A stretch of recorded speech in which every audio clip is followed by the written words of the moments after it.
Hi, Doron from Pata Pata Jewelry.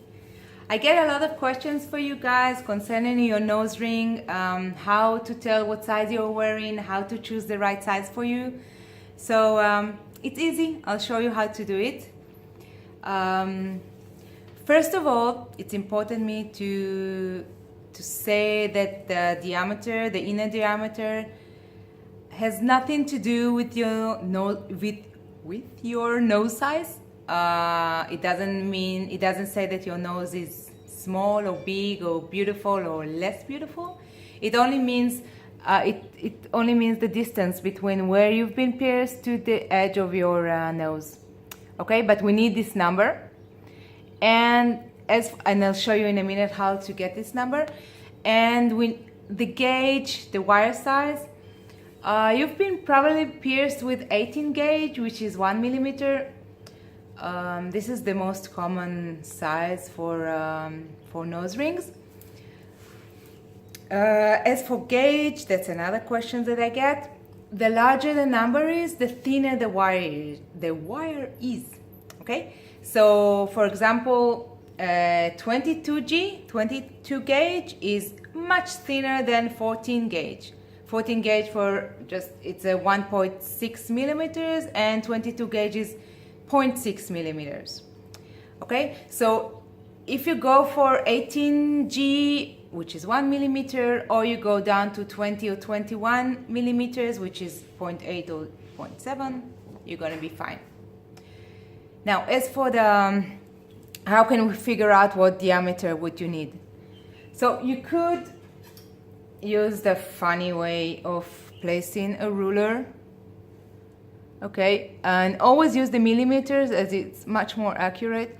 But you know, since you have this, how you call it in English, the nose bump thing, it's not a good, it's not that comfortable. What I would suggest is use a tape. And well, I guess I should have taken my ring out first. Just place, okay, before that, if you want the jewelry to hang down like mine is, so measure from the pierce, from the hole down here.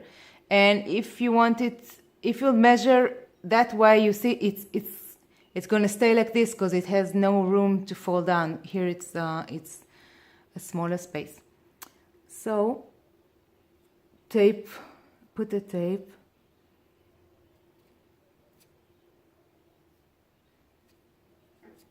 Like that. Don't use foundation before you do that. And you can get the help of, I guess, getting someone to do it for you is going to be much easier. Ooh. And mark the hole and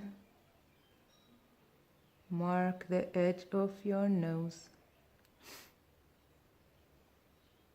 Yeah, it's going to be much better with someone doing it for you. Then once you get this one,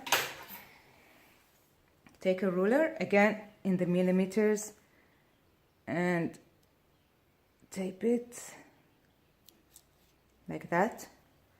And you can see that I'm wearing 9 millimeters. Okay, now when you measure the distance,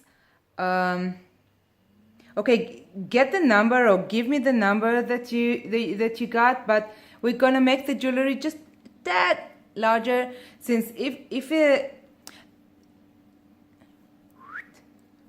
the jewelry is gonna be at the exact size you got, it's gonna be very snug and could be a little too tight and pull on your piercing and gonna irritate it, and we both don't want it.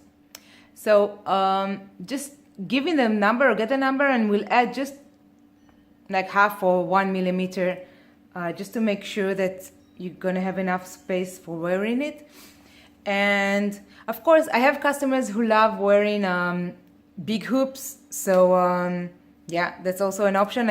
Since I handmade all my jewelry, I can make it any size you like wearing. So just let me know. And if you have any questions or you're not sure, oh, one more thing. Did I mention it? I'm not sure. But if you have a hoop and other jewelry that you know, and jewelry I mean, that you know that you like how the way it sits on you, place it over a ruler. That way that the ruler ticks will show within. Place it on a table and shoot it directly from above. It could give me a very good clue of what size you need. And I guess this is it. If you have any more questions, feel free to ask me here at doronpatapattajewelry.com. Ask me anything, send me your pictures, don't worry, we'll figure out what you need and I'll prepare perfect jewelry for you. Bye!